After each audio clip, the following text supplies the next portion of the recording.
Hi，大家好，我係 Bob，歡迎你翻到嚟5分鐘計量經濟學。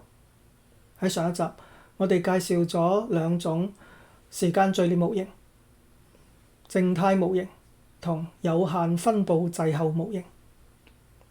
今日我哋會探討喺時間序列分析當中獲得無偏嘅 OLS 估計量所需要嘅假設。我哋會逐一比較喺時間序列數據同喺橫截面數據嘅假設，睇下佢哋之間有乜嘢區別。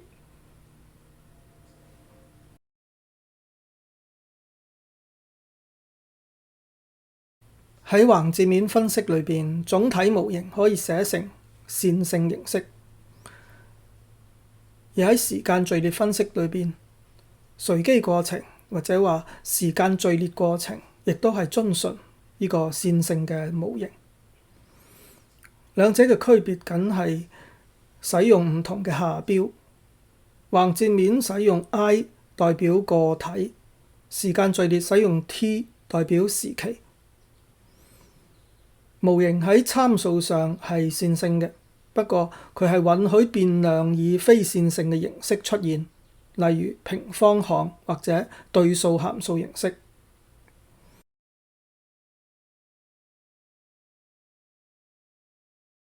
喺橫截面數據當中，獲得無偏嘅 OLS 估計量嘅第二個假設係隨機抽樣假設，亦即係話樣本係從總體當中隨機抽樣獲得嘅。觀測值彼此之間相互獨立，所以每個個體嘅誤差項同其他個體嘅解釋變量之間係唔相關嘅。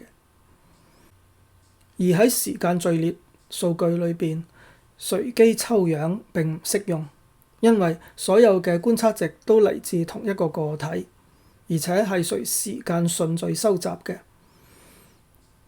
過去可能會影響未來，因此時間序列數據係冇隨機抽樣假設嘅。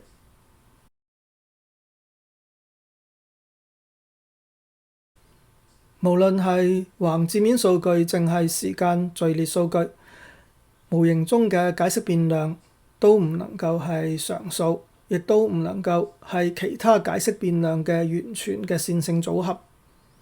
呢個係計算 OLS 估計量嘅必要條件，否則 OLS 方法係無解嘅。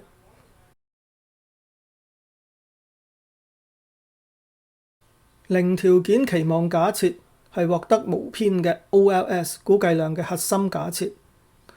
對於橫截面數據，零條件期望假設係講個體 I 嘅誤差項與同一個體嘅解釋變量不相關，加上隨機抽樣假設，誤差項亦都唔會同其他個體嘅解釋變量相關。呢兩個假設共同確保 OLS 估計量喺使用橫截面數據嘅時候係無偏嘅。喺時間序列分析當中，我哋必須區分兩種情況。第一種情況係同期外生關係，亦即係誤差項 μt 係同期嘅解釋變量不相關。第二種情況係嚴格外生關係，亦即係話誤差項 μt 同所有時期嘅解釋變量都不相關。喺時間序列分析當中，使 OLS 估計量無偏所需要嘅零條件期望假設係指嚴格外生關係假設。數學上嘅表達係咁樣嘅：對於每一個時期 t 喺給定咗所有時期嘅解釋變量下，誤差項 μt 嘅期望值等於0。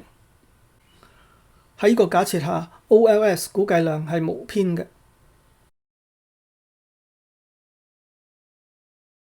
時間序列分析當中，零條件期望假設並唔排除序列相關關係或者自相關關係。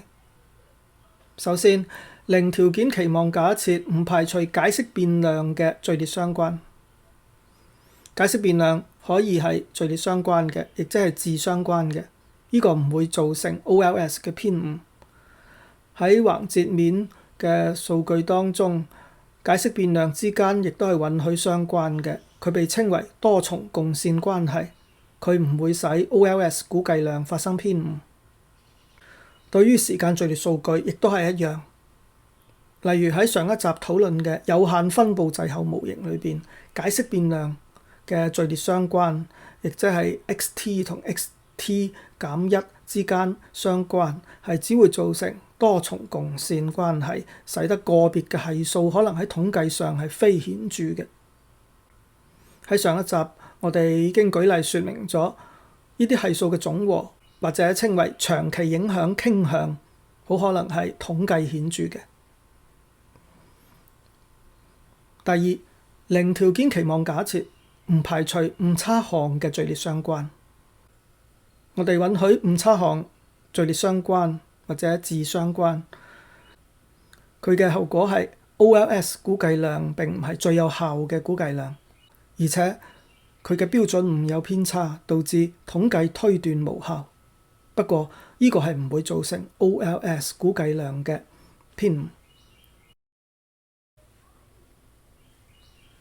今日我哋一齊比較咗喺使用橫截面數據同使用時間序列數據嘅時候，要獲得無偏嘅 OLS 估計量所需要嘅假設。橫截面數據有4個假設，時間序列數據有3個。